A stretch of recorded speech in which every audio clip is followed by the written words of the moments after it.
And if this is your first time giving your mind a little love, I have a few goodies for you. First, don't forget to subscribe so you never miss an episode.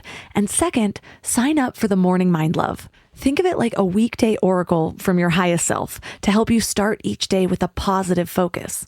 Plus, you'll get 2 gifts absolutely free: a 30-minute binaural meditation and 30 days of journaling prompts to help you remember who you truly are. So join over 9,000 people and go to mindlove.com to sign up. Welcome to Mind Love, episode 340. Today's episode is all about going from want to desire, wealth consciousness, and aligning with abundance. I'm just in touch more than ever than how much money is an actual problem solver. And so when we think about abundance, it's like, what does an abundant life look like for you? Obviously, you want to meet your goals. You want to find goals that you can get behind. The more goals you set, the more goals you get. And I feel like we hear that, like, if you want something done, give it to the busy person. And he talks about how wealth is abundance expressed, like plenty of everything. And I've never felt so motivated in my business to be like, I'm going to fucking crush this and build so much wealth and make so much impact. And I'm going to give myself abundance, and I'm going to give causes abundance. And so I just think there's like a higher way for all of us to be living as it relates to money. I loved how he also talked about like the need to be incremental for most people, because people like read The Secret and be like, okay, I'm going to manifest $1 million. And does that number even mean anything to you? Do you actually believe it's possible? Turn up your frequency with Mind Love. Bite-sized brain hacks for seekers, dreamers, and doers. It's time to give your mind a little love with your host, Melissa Monti.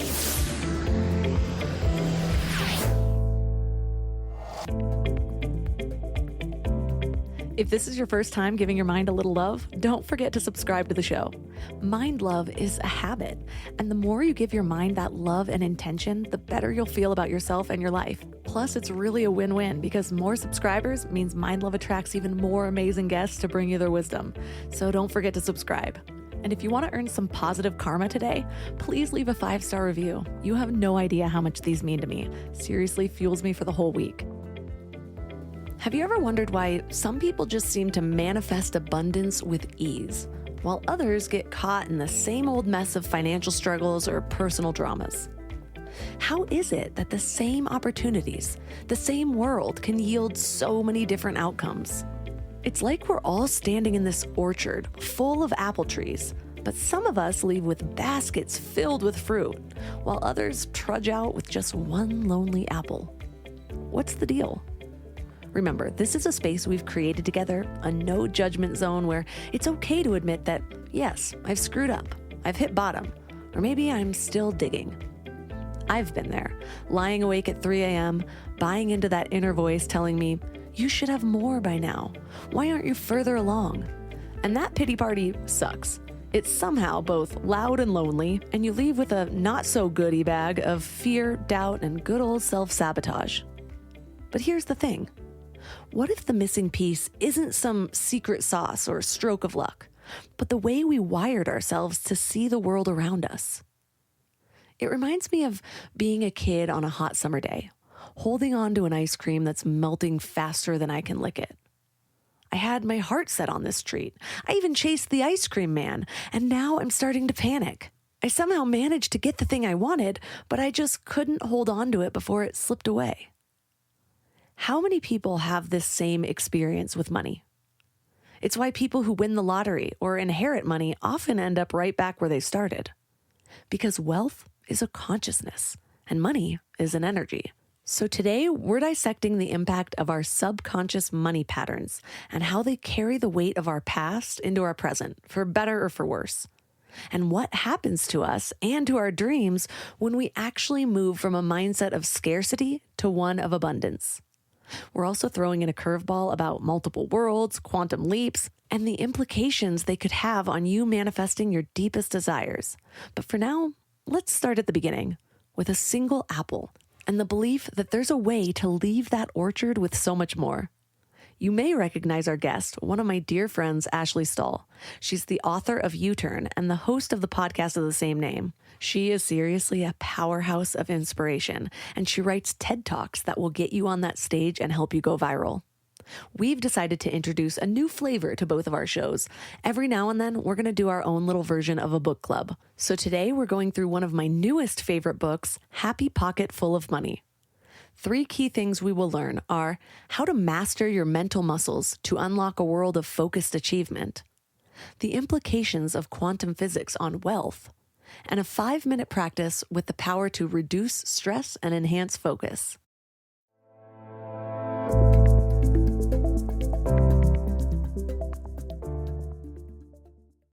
I've hired a lot of people over the years, and I can tell you the biggest mistake that most business owners make. They think posting a job and waiting is a strategy, but it is not. Stop struggling to get your job post seen on other job sites. Indeed, sponsored jobs helps you stand out and hire fast. With sponsored jobs, your post jumps to the top of the page for your relevant candidates so that you can reach the people you want faster. And it makes a huge difference. According to Indeed data, sponsored jobs posted directly on Indeed have 45% more applications than non-sponsored jobs. One of the things that I love about Indeed is that it makes hiring so fast because the best candidates are already there, actively looking.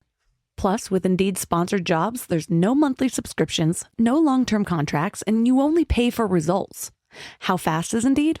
Well, in the minute I've been talking to you, 23 hires were made on Indeed, according to Indeed data worldwide. There's no need to wait any longer. Speed up your hiring right now with Indeed. And listeners of this show will get a $75 sponsored job credit to get your jobs more visibility at Indeed.com/mindlove. Just go to Indeed.com/mindlove right now and support the show by saying you heard about Indeed on this podcast. Indeed.com/mindlove. Terms and conditions apply. Hiring? Indeed is all you need. Can we talk about back to school chaos for a second?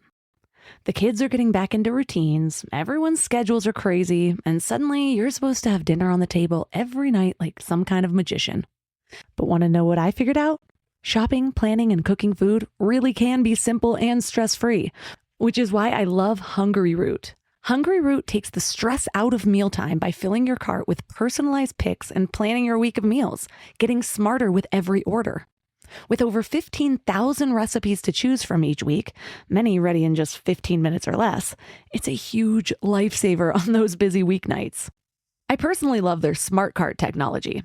It learns what I actually like and then recommends groceries, recipes, and supplements tailored to my tastes and needs. Plus, I love the kids' snack section where I get these really easy snacks to just keep in the car or throw in our to-go bags or lunch boxes for those of you who need them. They screen out over 200 additives, including high fructose corn syrup and artificial sweeteners. They only source high-quality meat and seafood with no hormones or antibiotics, and they carry trusted brands like Oatly and Vital Farms. The time that I have gotten back has been incredible. Take advantage of this exclusive offer. For a limited time, get 40% off your first box, plus get a free item in every box for life. Go to hungryroot.com/mindlove and use code MINDLOVE. That's hungryroot.com/mindlove, code MINDLOVE to get 40% off your first box and a free item of your choice for life. hungryroot.com/mindlove, code MINDLOVE. This episode is sponsored by BetterHelp. Can we talk about how overwhelming wellness advice has become? Cold plunges, gratitude journals, screen detoxes, morning routines. It just feels like there's advice for everything these days. But how do you know what actually works for you? I've been down that rabbit hole, trying every new trend, buying every new course, following every guru, and it is exhausting. And honestly, a lot of it just added more noise to my life. With all the information overload about mental health and wellness, it can be a real struggle to know what's true and what actions to take. That's where talking to actual professionals comes in. Therapy helps you cut through all that noise and figure out what you actually need, not what some influencer is selling, but what works for your specific situation. It can teach you how to set boundaries, trust your own judgment, and be the best version of yourself. BetterHelp is the world's largest online therapy platform with over 30,000 therapists. They have a rating of 4.9 from 1.7 million reviews, and you can join a session at the click of a button and switch therapists anytime if it's not the right fit. Instead of drowning in generic advice, you get personalized recommendations from someone who actually knows what they're talking about. As the largest online therapy provider in the world, BetterHelp can provide access to mental health professionals with a diverse variety of expertise. Talk it out with BetterHelp. Our listeners get 10% off their first month at betterhelp.com/mindlove. That's BetterHelp, HELP.com/mindlove.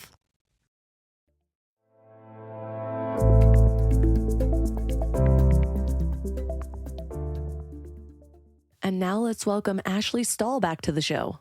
We're book clubbing it up. It's not like consistent in a way where there's always going to be a date and a time, but it's consistent in the way that we are both committed to exploring books, exploring knowledge, and sharing with you what we take away.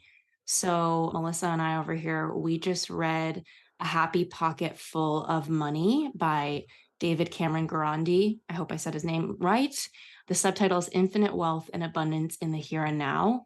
And it was such an epic book. And we want to talk takeaways with you. Any thoughts? I know I just brought a lot of big dick energy into this opener.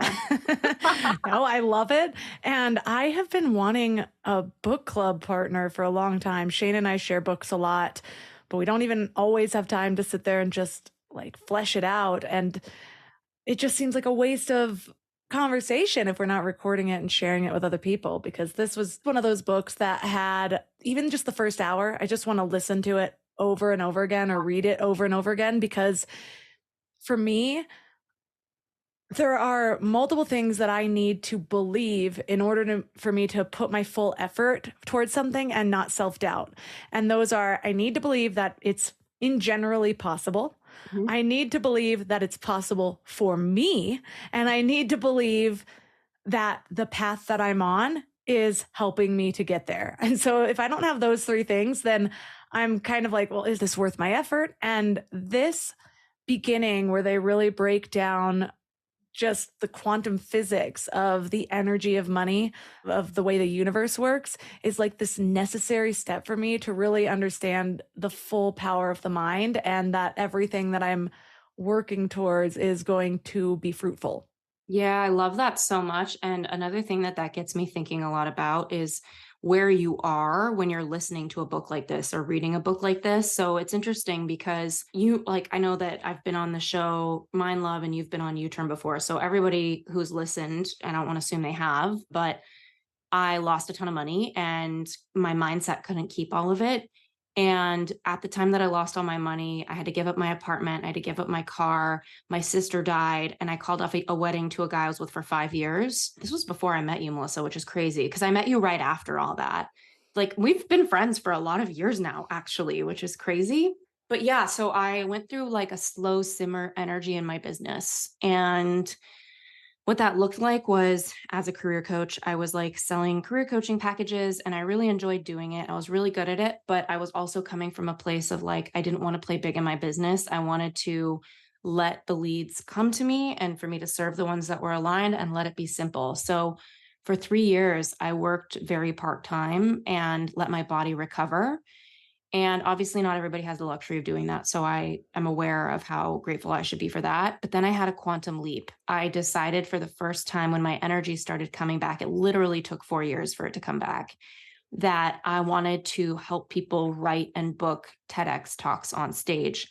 And then in the year that followed, I wrote 40 TED Talks. I partnered with a booker who booked 39 of those people on stage. And it was a $25K price point each, and it still is. And I had not played so big since when I lost all my money. And over the years, I think I got a story that who I am is someone who is not meant for the big wins with my finances, or that my skill set is limited and I don't have anything in me that can charge a high-end fee and easily get paid it.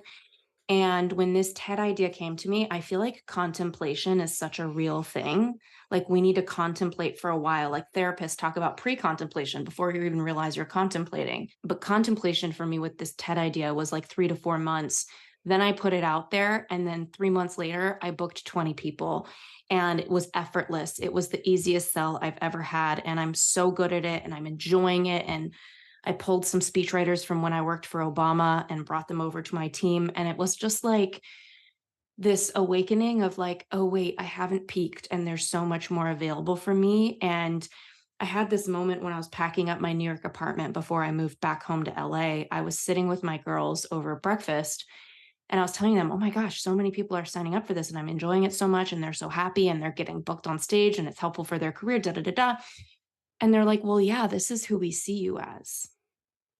And when they said that, it hit me so deeply. I was like, but I didn't see me like this, because so many years went by where I stopped believing that ease and success would be possible in the same way for me. And granted, I was making a great living doing the private coaching I was doing, but not like this. And this has been an income, revenue, fulfillment, spiritual explosion for me.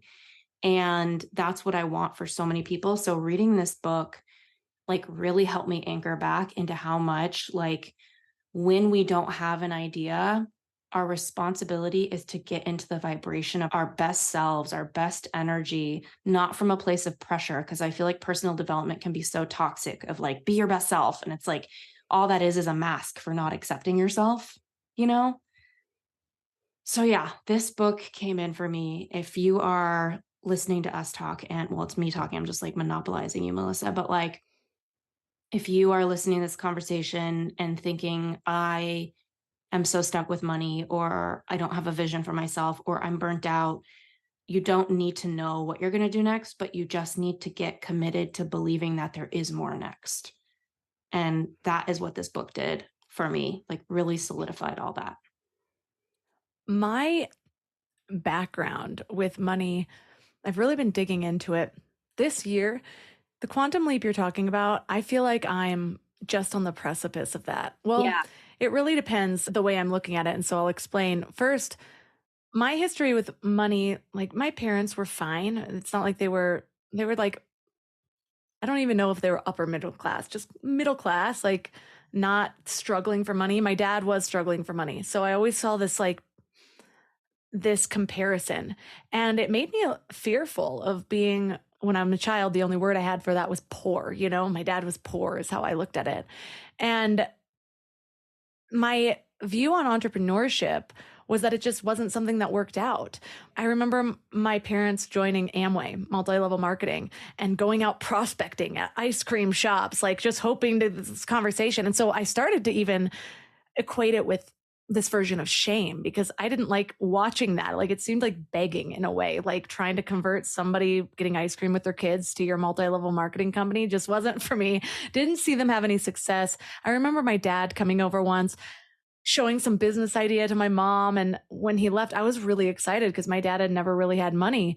And I knew that he had the potential in him because he used to be good in real estate and chose not to. I always took that personally. Like, why wouldn't you choose to give your daughter a better life? Like, why do I have to go to the other side of the tracks to visit you in like a bad neighborhood and things like that? And so I didn't really like going there because it felt like a downgrade from the house I was used to. And I remember him coming over with a business idea and my mom like being excited, and my mom responding like, your dad is always trying random things. They don't work out. Like, don't get your hopes up.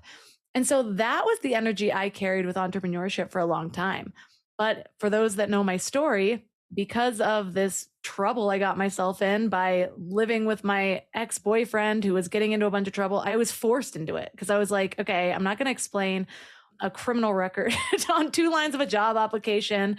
And so to this day, I'm so thankful for that, because I know I would have just gotten a job and like probably gotten paid pretty well, but never really reached my full potential nor found my purpose. And so the struggle has been transforming my story around money while in this path that I know I'm not going to turn my back on. And so it's come up a lot where I'm just second guessing myself. And I don't know if it makes it better or worse that Ashley, the circle we hung with in LA, is just So wealthy. They're so successful, so wealthy. And so on one hand, it shows me what's possible. On the other hand, it's hard not to be in this state of constant comparison. And when things don't work, be like, oh, like, okay, maybe I'm not cut out for this.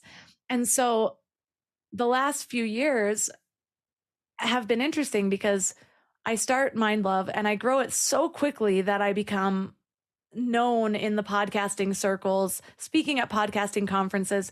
But then in that first year or two, almost wanting to hide behind just my growth because I didn't really know how to monetize that in the best way. I did in little ways. I made enough to support the lifestyle I currently had, but not necessarily to expand beyond that. Right. And then the world shut down right when I was booking gigs, speaking at universities and things like that. And so that was just another block. And then I started having kids. And so I was like, oh, I'm in maintenance mode, just making excuses. And yes, it's a valid excuse. It was pretty difficult to give it my all. But in the last couple of years, I think motherhood has really shown me what I'm capable of because I don't have a break at all. And I'm doing things that I didn't think I was capable of. And so that really propelled me forward in a way where I've realized I need to focus on my own alignment. And also, I've been combining forces with my husband.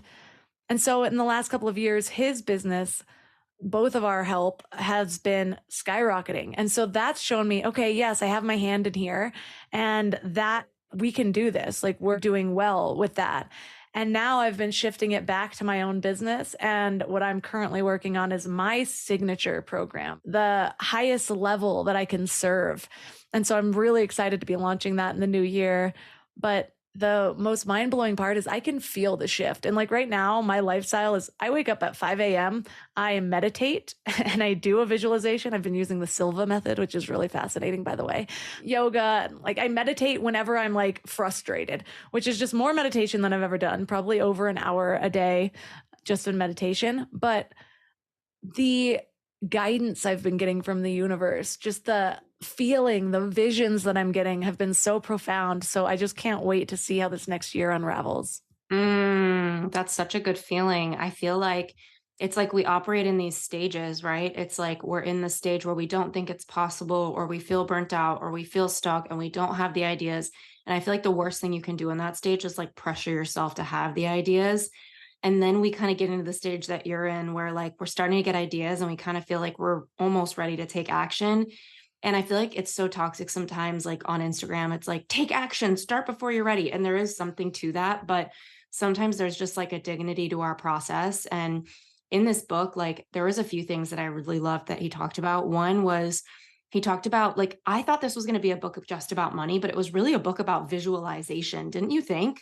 Yes, definitely. Yeah. So he talks a lot about like, and I love this quote. He said, life is images of the mind expressed. Mm. And I was like, yes, okay. Life is images of our mind expressed.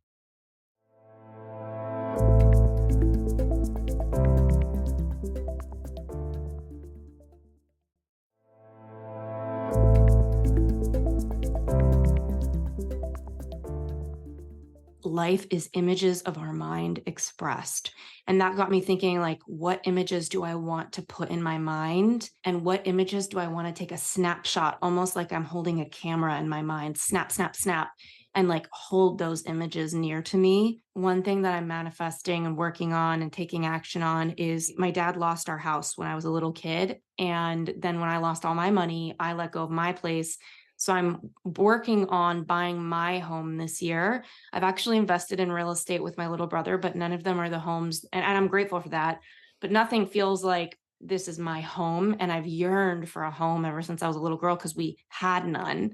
It wasn't that we were homeless. It was just that we felt this instability. And my dad was rebuilding his career. And after he lost everything, and I remember feeling like really shaky, like, are we going to have this roof over our head? Are we going to lose this home? And so I've been taking these like this quote of like, life is images of the mind expressed. And you were talking about at the beginning, like believing something's possible and believing it's possible for you. And I feel like the sweet spot of that is like 50% possible, like feeling like there's a really big part of me that thinks I could do it. There's a really big part of me that thinks maybe not.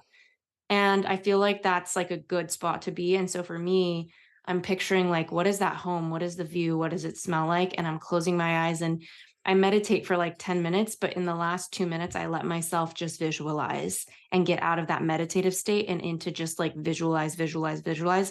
And before I open my eyes, I do like a camera sound in my head, like snap, snap, snap. And I catch those visuals. And he talks about how life kind of uses your imagination to help you know what you want to create next.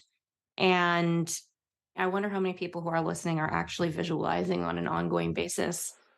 Well, I learned it so long ago, and this is the awakening I had a few months ago. And Shane has thought I've been like so, he laughs at me because I'm so intense, and I don't always see that in myself. I see it in him. But then it's like I learn something new and I'll just completely change my life. Like, oh, guess I'm throwing away 23 pairs of shoes and going all barefoot style shoes from now on. Like I've been revamping my whole wardrobe to be all high frequency clothing. Everything I learned, I'm just like total life change. I don't care how it mixes things up. But he all of a sudden, like, I won't watch shows with him anymore. I'm like, I'm not wasting brain space or time on anything other than what's going to bring me to my highest level. Yeah. And it's interesting because I really dove into A Course in Miracles this last year. And one of the, I can't remember the exact quotes, but they basically say that we are too lenient with our thoughts. Like we allow ourselves to ruminate too much. And one of the quotes from this book was, if you use your mind to constantly ramble on inside your head thinking about the past and future, all you do is live in the past, worry about the future, and lose the joy of now. And anyway, that is not a good formula for creating a future. All problems exist in the mind, they cannot exist in the now. And so they say in your mind, the problems arise when you use your mind incorrectly. And so, kind of using those things, it's like, why would I allow myself to entertain any thought that's not towards my highest purpose? And somebody once told me that we are only ever 80%. We only ever have 80% clarity. The rest is a choice that we make. And so when you think about that, it's like, yeah, like, yes, I'm sure I can still hear this nagging voice over here, but I'm not going to give it any power or any more energy. I'm not going to sit there and dwell in that. All I can do is the moment that I realize there's doubt going on over here, I need to replace it, even if there's this part of my brain that doesn't quite believe it. And the more that I do that, the more I'm going to ingrain this thought habit to only being toward my highest good. And so I really loved the way you said, like, you'll notice this when you have a visualization in your head or you want to bring something about, you use Snap. It reminds me of Mel Robbins' new book, The High Five Habit. Her whole idea around that is like you give yourself a high five in the morning in the mirror. And she's like, it sounds so cheesy, but that's not something you normally do. So it's a pattern interrupt. And it's just like how core memories arise from things that are outside of the norm. Everything else just kind of falls into the background of your life. So what can you do? Snap. Like, I like that. I'm probably going to use it. And then just building it toward using those images. You don't need to know how it's going to come about. You don't need to like get in your head, like talking yourself out of anything. Just keep thinking about that. And one more thing I want to add from that is talks about how so many people are trying to manifest money and they're just like, I need $1 million or whatever it is. I need $100,000, but there's no meaning behind that. And they've never had it. And so they can't even visualize life like that. What are you going to visualize? A stack of money? How many rich people just have this stack of money on their kitchen table? That's not really what life's going to be like. Instead, what are you really thinking about? The feelings that you have when you're not stressed about buying better food at the grocery store, when you are flying an upgraded flight ticket with your children so you don't have to worry about being stressed in coach with a toddler. Like, what are you visualizing? What would change about your life when you have that? And just feel into that. Feel it like you already have it. And that's what you play around with visualization. Just like make your own internal movie of what you are aspiring toward. And I also feel like it's like focusing on the what of what it is, because I feel like we can get so overwhelmed when we want ourselves to be in other stages. It's like you can't make a flower blossom. It's not like we can step up to a flower and like pull the petals the fuck open. Like you Yes. could do that, but it's not going to be pretty. I feel like that's the process of being human. So it's like, how can you say, okay, I'm in contemplation right now, and that's where I am? Or I'm in pre-contemplation. I don't have any ideas yet because I'm still in burnout, and the business that I'm in is taking care of my sanity and my well-being. And then when you're in contemplation, it's like, how can you make that get richer? How can you read books that make your contemplation go to new heights? How conversations or surround yourself, like your responsibilities change based on your era and based on where you are in the process. And then once you get clear on the idea, then you can start tuning into how. But people are just like, I don't even see how. So it blocks them from even getting into what they want. And I don't know, it's been such a breakthrough for me to realize like who I am is the same person that was making $0 is the same person that made $1 million in a month. My financial capability is inside of me, and I think it's not about my best idea. I think it's about my relationship to being in the process of accepting where I am and not seeing it as permanent, because nothing is really permanent, but seeing it as crucial part of the process. He doesn't just talk about, like the mind and the images of the mind for the world that you create. And I love how he talks about suffering. He talks about like suffering is a result of an error in your thinking. And it's just to alert you that there's a higher thought available that will serve you better. I just thought that was so good. But he also talks a lot about time. So I think, like, as we're talking about process, people kind of watch time go by and they feel like, man, and it's interesting for me because for 4 years I was doing my career coaching practice in the burnout. And it was totally an integrity for me because it didn't burn me out. It gave me energy. I'm good at it. I was getting paid. I was supporting myself, but I didn't want to create anything new. I didn't have the energy. And it was almost like the tide just shifted. The chapter just changed. It was like the idea came in May and it got solidified by June. And then I started, and it's momentum begets more momentum, right? So I started to get excited about the idea. I was like, whoa, I can feel this. And I didn't even have an idea that got me energized like this. And it started to kind of feed itself. And then all these people came in. And 3 months later, I went from like 20K a month to 150K a month. And it was like a quantum leap. And I used to listen to people podcast and watch people's things. And I used to think it was really annoying that people would do marketing based on how much money they make. Like, hire me because I'm making this much money. Like, I do uniquely believe that just because I'm making a lot or a little doesn't mean that I can help people make a lot or a little. Sometimes it has to do with the concept, the person, their skill set. There's so many factors. But I think being in that process, and when he talks about time, he says, like, obviously we hear this all the time. The only time that exists is now, and there really is no such thing as time, that all events in the universe just are happening simultaneously, and time is local to the observer. It's local to you. It's directly related to your consciousness. I love how he talks about multiple worlds theory. And it's funny Yeah. because when I was first learning about the law of attraction, I remember having a lot of doubt in my head. And I thought, and I did not have this knowledge, but I thought the only way this is possible is if we're tuning into multiple dimensions, because there's no way that I can manifest a win here and change somebody else's reality unless there's also the reality for them to also win by tuning into another dimension. And when you really think about, all possibilities are right here and everything's happening at once. Like, I'm tuning into the version of you that matches to this version of me. There's this other version of Ashley that's maybe making $1 million a month, and another version of Ashley that's making $10 a month. You know what I mean? And it's like, but this is how we're an energetic match. And this is how everything is possible to us. And it's not just like, oh, well, am I the only one doing the law of attraction? So I'm the only one who's just altering the lives of everybody around me in order to make my dreams come true. How is that fair or possible?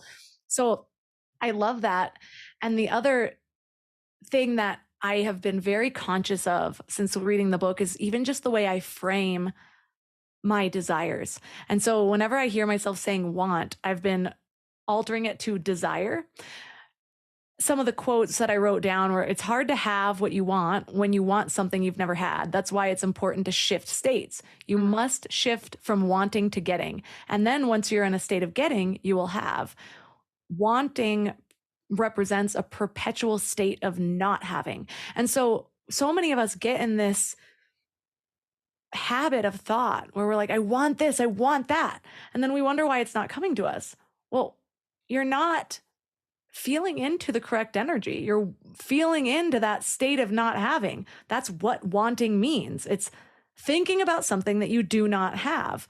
And so I know I shift the word because it helps me shift the state, but he also says it's not the word that must be avoided. It is the state. And so you can say the word all you want if you can remember to stay in this state of, we've heard it from so many things, like act like it's already here, like it's on its way to you. And so I've just been careful of my language because I know that the words that I use out loud are also reflecting my internal dialogue, and might as well reshape the habits very consciously and see what happens.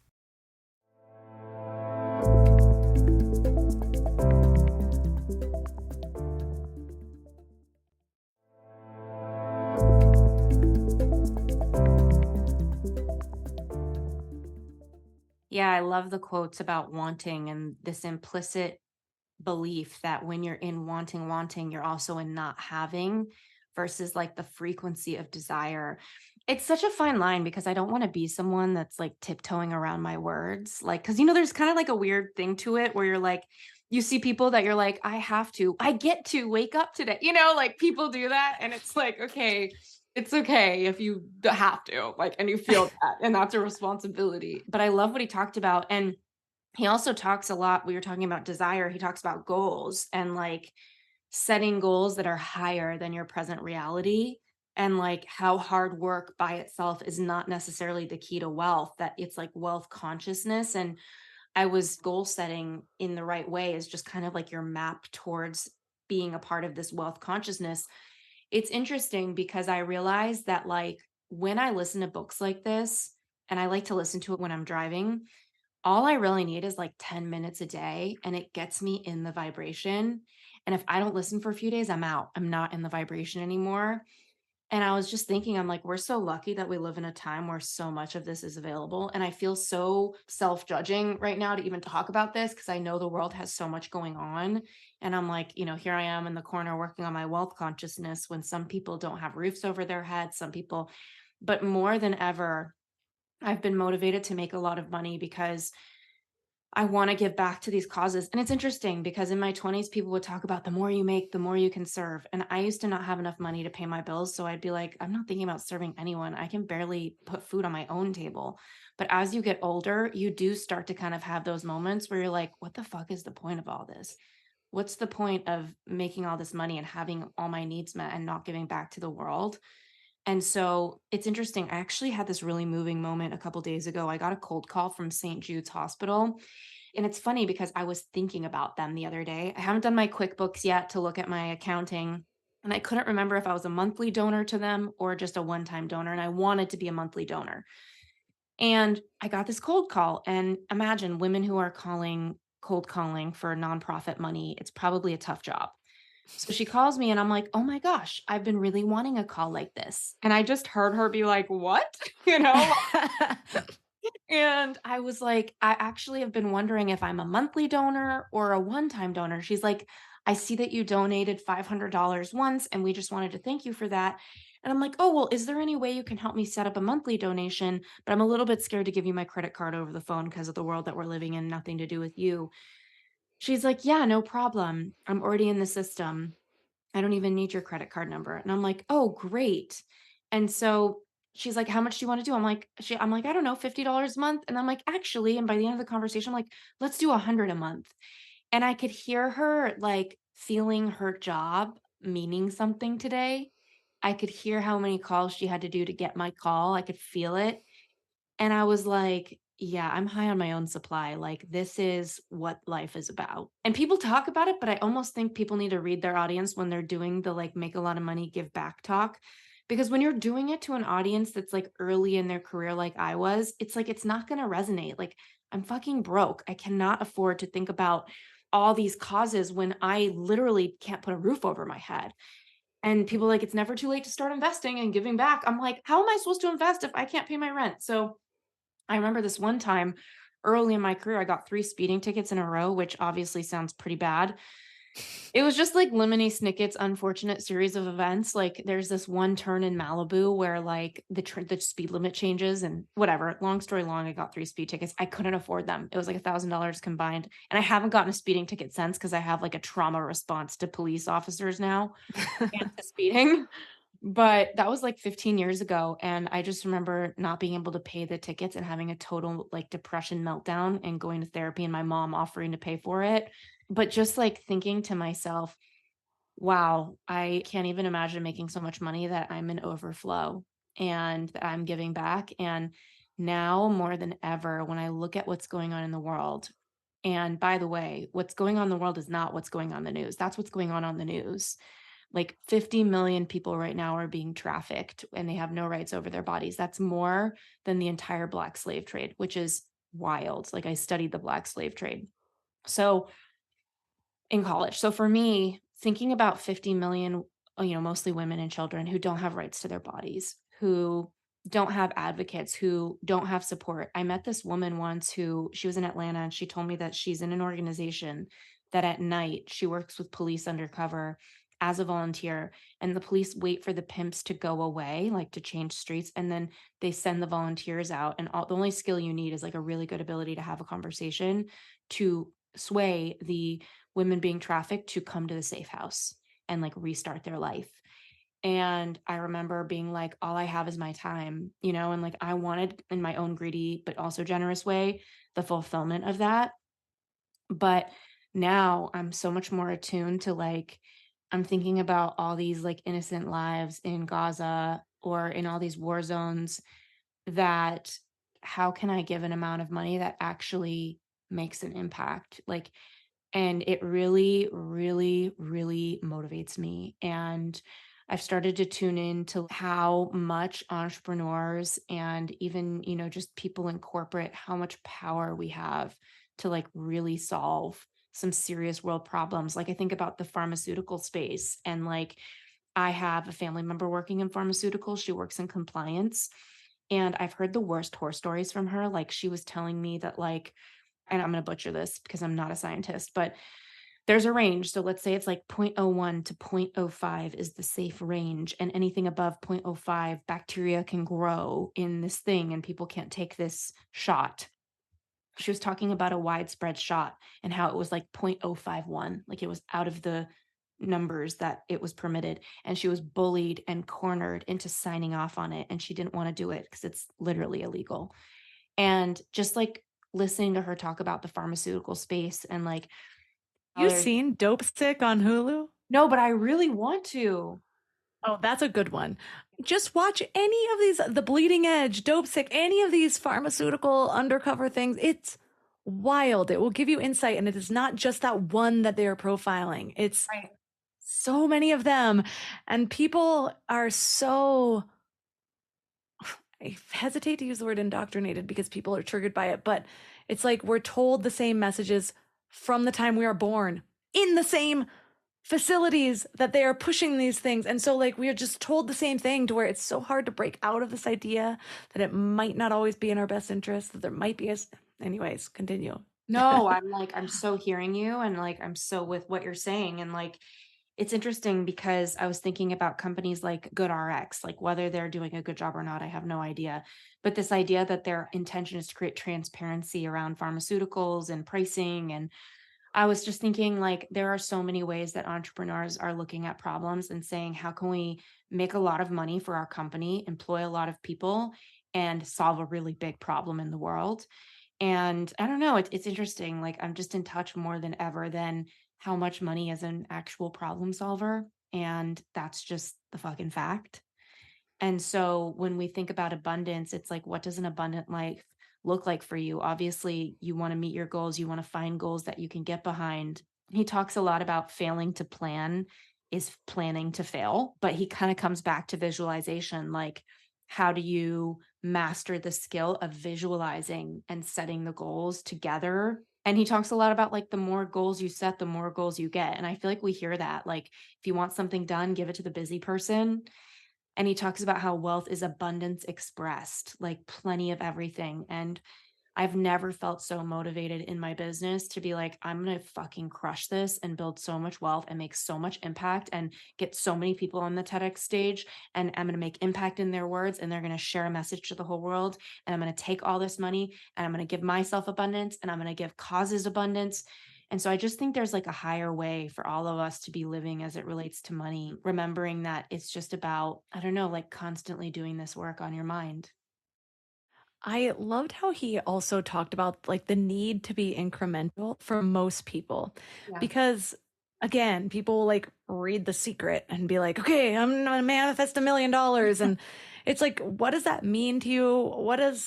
Do you know what it entails? There's just, my relationship with the law of attraction was learning about it, total excitement, getting totally on board, and then feeling like, okay, I'm going to snap back to reality. That was probably bullshit for a while, and then learning one thing at a time, to where I'm like, oh, I see how that broad description of it explained this, but I needed these 25 more details to really understand what you're talking about.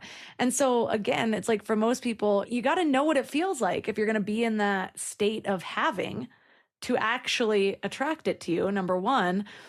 And then I remember also I went to a workshop with Paul Selig, which is my favorite channeler. He also like goes into your personality and he can like read. He's a psychic or a medium. And I like asked him like, what is my next step? I just want to live into my purpose. And he's like, let me go to you for this. And he like goes and he kind of weighs back and forth and he's like, you're funny. You're kind of like a little of this, a little of that. You're always weighing back and forth what you should and shouldn't do. It's like, you should just be. And I was like, what does that mean? You know, and like I stewed on it for years. And David Cameron actually says the fastest way to create is simply to be right now, whatever you wish to create. Then do not negate it by thought. So that goes back to like, stop entertaining these thoughts that are working against you. Yeah, you can have them, but like, don't spend time on them. The moment you realize it, switch it to something else. He says, do not think about it, just be. All your thoughts, words, and actions after that should be of the new state you choose to be. So that takes me back to the advice I got that, you know, we are only ever have 80% clarity. Everything else is that commitment to it. So yeah, you're going to have all of these thoughts that are trying to talk you out of it. But if you choose to commit to this new state, stop entertaining the other thoughts. Just keep steering it back. It's just like with meditation.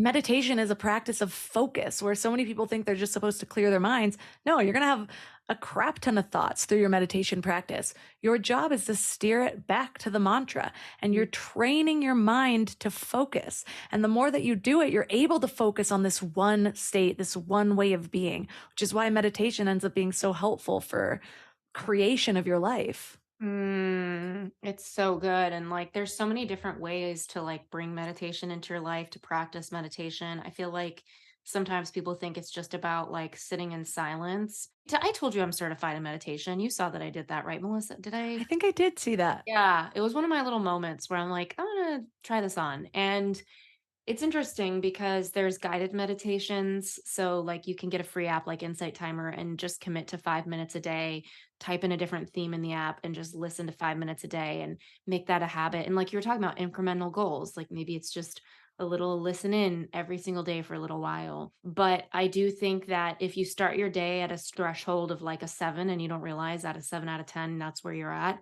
meditation is going to bring you down to like a 3. And we know that we are in our most powerful state when we're calm. And we also are in our best goal setting state because when you're frenetic, you're not going to set the best goals. Oh my goodness. So I have the Aura Ring, which this is not an ad for the Aura Ring, but it is because I'm one of their biggest fans. Yeah. And they launched a new feature around daily stress. And so it can take your biomarkers and tell you how stressed you are. The first day they launched this, I'm looking at my stress levels and I can see when it peaks, when I'm restored, all that. And I'm like 6.5 hours of stress. I mean, I guess I'm a mom, like that makes sense. And I work and I've got all this stuff going on, but that doesn't sound good. And it prompted me, maybe you should find a minute of calm. Well, I meditated for over 300 days straight when I was pregnant with Maven. And then since I've had a second kid, it's just harder to do regularly. So I let it slip for a while and kind of made excuses. Oh, my walks are meditative, whatever. Well, I did just do 5 minutes that evening, but then it reminded me and I was like, I'm going to get up at like 5 a.m. and meditate. And I started doing that. And on day 10, I'd like forgotten about the stress feature of my Aura Ring. I went back and noticed every single day from the day that I started meditating had only ever gotten to an hour and 30 minutes of stress. Meditation for 20 minutes a day decreased my stress levels by 80%. That's insane. So now I'm like, well, when I see data like that, I'm just never going to miss a day of meditation ever again in my life. That's how I work. Like once I have that data, once I know it's possible for me and that the path I'm on is doing it. That's how I make complete life changes. I love that so much. And it's so true. And it's like, we think of these things like, I feel like the medical, like insurance space, like they don't really understand acupuncture, but they're covering it because they know it does something. My insurance is horrible and I get free acupuncture from the one acupuncture guy up here. It's amazing. That is so cool. I know. I like that. Okay, wait, maybe that makes me want to look at my insurance. You know what? This is like also public service announcement. We should all look at our insurance benefits. Can we get some therapy sponsored by them? Can we get some acupuncture sponsored by them?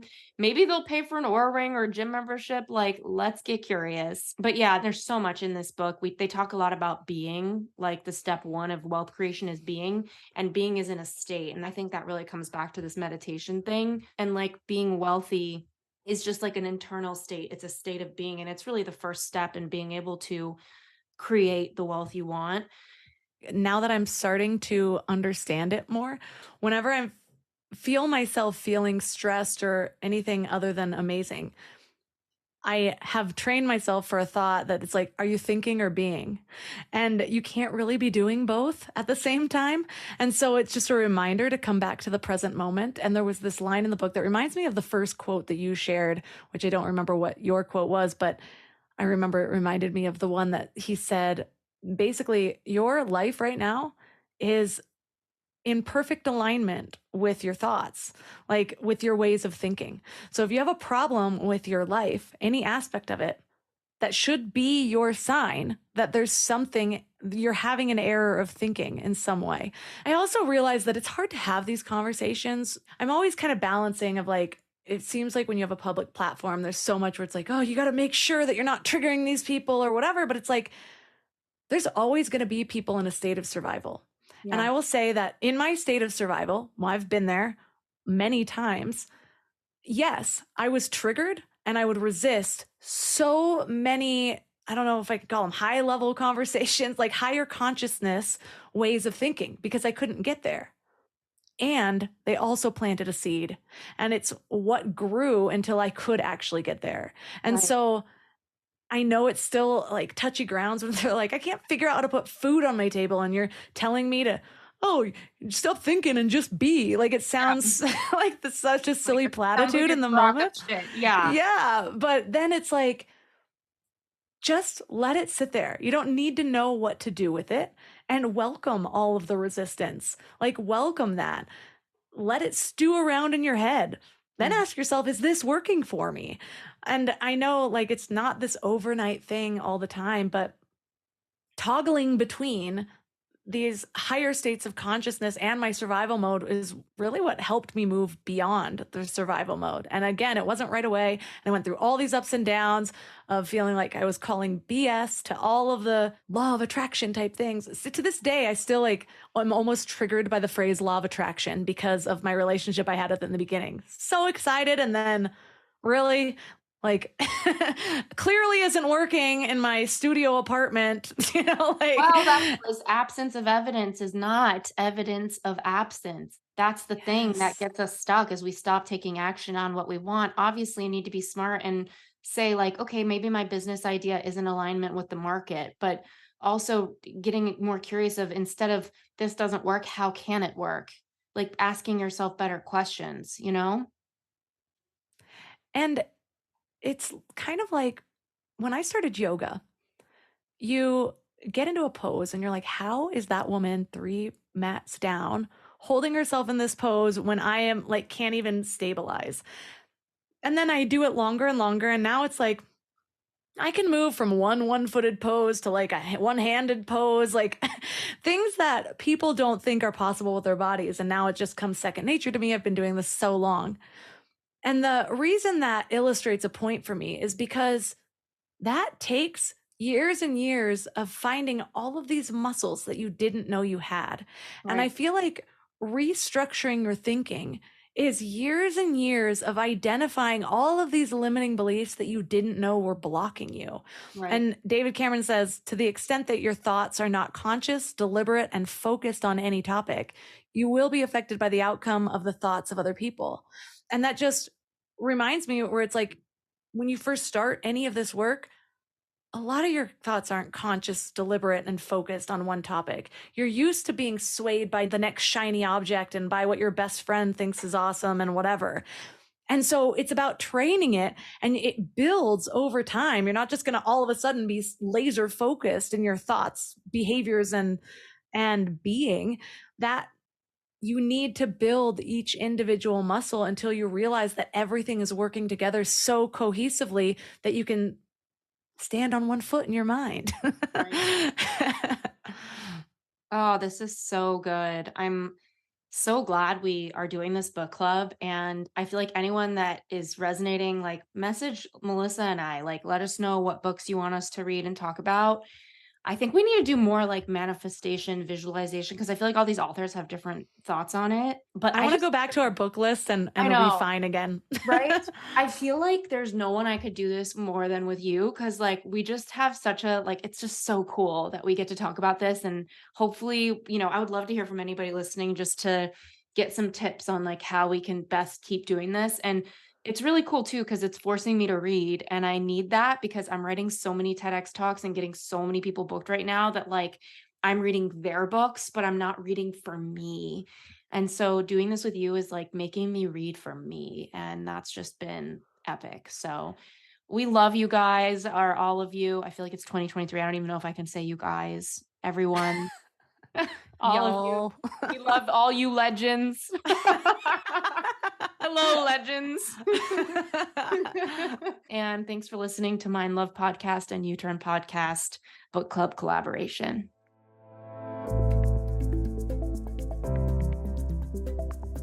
All the links for this episode will be at mindlove.com/340.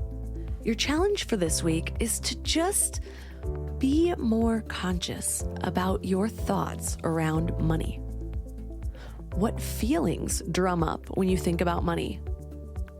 When money is the topic of conversation, do you feel more excited or do you feel more stressed? For years and years, whenever I thought about money, I would immediately have this looming heavy energy. Like I was judging myself for what I spent that week and for not knowing about my finances and for not feeling like I earned enough and for wondering if this path was really going to get me to where I wanted to go and to wonder if I was ever going to own a home and all of these things. And just one simple thought would bring on this energy, whether I was conscious enough of what those thoughts were or not. And the key to unwrapping and unraveling some of this energy, some of the weight that you're carrying, is to first shed light on them. Go through them one by one. But the first step is that awareness. Just notice. And then ask yourself, could this be creating my current situation? I know money is a really heavy topic, and every time something like this comes up, it's like half the people are like, yes, and the other half the people are like, easy for you to say, it's not so easy, blah, blah, blah. But I want to challenge you. I'm not here to try to convince you or change your beliefs. I'm sharing what worked for me and many other people. And while these books in the beginning, especially when you're really far from where you want to be, seem like a fairy tale, just try it. Try the practices, because I promise you, it's been almost like magic for me of what can really be accomplished if I just dedicate that time to rewiring my mind around it and to do it long enough that my beliefs start to crack open and transform. So let me know how it goes. Reach out to me on Instagram at mindlovemelissa. You can also find all of my amazing sponsors at mindlove.com/sponsors. And if you are interested in the next cohort of Soul Strength Activation, that is the program where we start to rewire so many of our subconscious beliefs and set us up for the life that we truly crave. So reach out to me on Instagram and ask me about it. I'm offering a really exciting incentive for those of you who get in early for the next session. You not only get a 25% discount, but you get to join our current deep coaching calls and see where we're at. So you get a bunch of free coaching plus a huge discount. Reach out to me on Instagram at mindlovemelissa. And that's all for today. So thanks for giving your mind a little love today, and I'll see you next week. Thanks for tuning into Your Higher Frequency with Mind Love. Head to mindlove.com for a free gift to keep your vibes up until next week.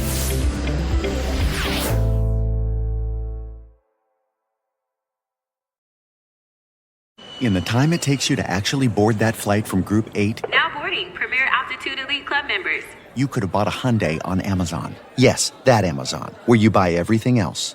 Mid-tier Altitude Elite, feel free to board now. So while you're waiting for them to make up new boarding groups, you can order your dream car and the dealer will have it ready in no time. Now boarding Groups 1 through 7. Oh, so close. Visit HyundaiUSA.com or call 562-314-4603 for more details. Limited availability, pickup through participating Hyundai dealer in select markets.